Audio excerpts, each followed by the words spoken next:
ప్రభునందు ప్రియమైన సంఘ బిడ్డలకు, దేవుని పిల్లలకు ఈ ఉదయకాల సమయంలో ప్రభు అయిన యేసుక్రీస్తు నామములో అందరికీ వందనాలు తెలియజేస్తూ ఉన్నాను.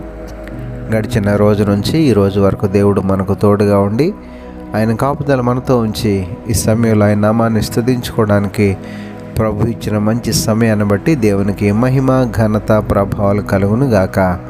ఆమెన్.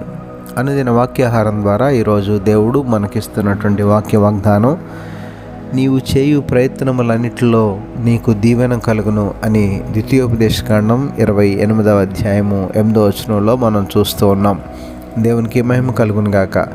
ప్రియమైన దేవుని పిల్లలారా, ఈ మాటను మనం చూసినట్లయితే మన దేవుడు మన యొక్క ప్రయత్నాలను సఫలీకృతం చేస్తున్నట్లుగా, మన ప్రయత్నాలను ఆశీర్వదిస్తున్నట్లుగా, మనం చేసేటటువంటి పనిలో మనకు దీవెనను అనుగ్రహిస్తున్నట్లుగా ఈ మాటలో మనం చూస్తూ ఉన్నాం.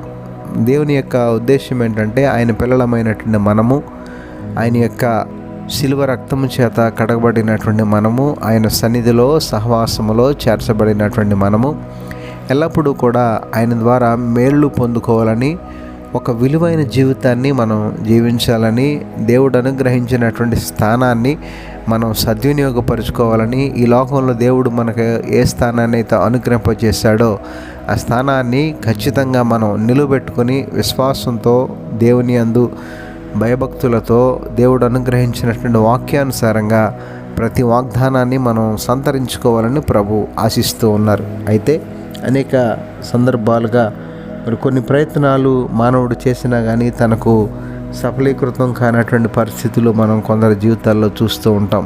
అయితే దేవుని మీద ఆధారపడి, దేవుని మీద ఆనుకొని మనం సమస్తాన్ని ఆయనకు అప్పగించి ఆయన ద్వారా ఆ ప్రయత్నాన్ని మనం సఫలం చేసినట్లయితే ఆ ప్రయత్నంలో మనం విజయాన్ని పొందుకుంటాం, దేవుని దగ్గర నుండి దీవెనను పొందుకుంటాం. దేవుని ద్వారా అది మనకు ఆశీర్వాదభరితంగా ఉండేటటువంటి స్థితిని మనం సంపాదించుకుంటాం. ఆ రీతిగా దేవుని యొక్క వాక్యానుసారంగా మన ప్రయత్నాలు, మన ఆలోచనలు, మన ఉద్దేశాలు సమస్తము కూడా దేవునికి అప్పగించి దేవుని ద్వారా మేలులు పొందుకునేటటువంటి కృపను, దేవుని ద్వారా దీవెనలు అందుకునేటటువంటి ధన్యతను మనం పొందుకుందాం. అట్టి కృప దేవాది దేవుడు మనందరికీ దయచేయును గాక. ఆమెన్. ప్రార్థనలో ఏకీభవించండి. పరిశుద్ధుడైన మా దేవ, ప్రేమగల మా తండ్రి, ఈ ఉదయకాల సమయంలో మరోసారి మీ శ్రేష్టమైన ఉన్నతమైన నామానికి వందనాలు, స్తోత్రాలు చెల్లిస్తున్నాం ప్రభా. ఈరోజు మీరు మాకు ఇచ్చిన వాక్య వాగ్దానాన్ని బట్టి నీకే స్తుతులు, స్తోత్రాలు చెల్లిస్తున్నాము తండ్రి. అవును ప్రభా, నీ నుండి మేము దీవెనను కోరుకుంటూ ఉన్నాము. నీ ద్వారా దీవెనలు అందుకోవాలని మేము ఆశిస్తున్నాము తండ్రి.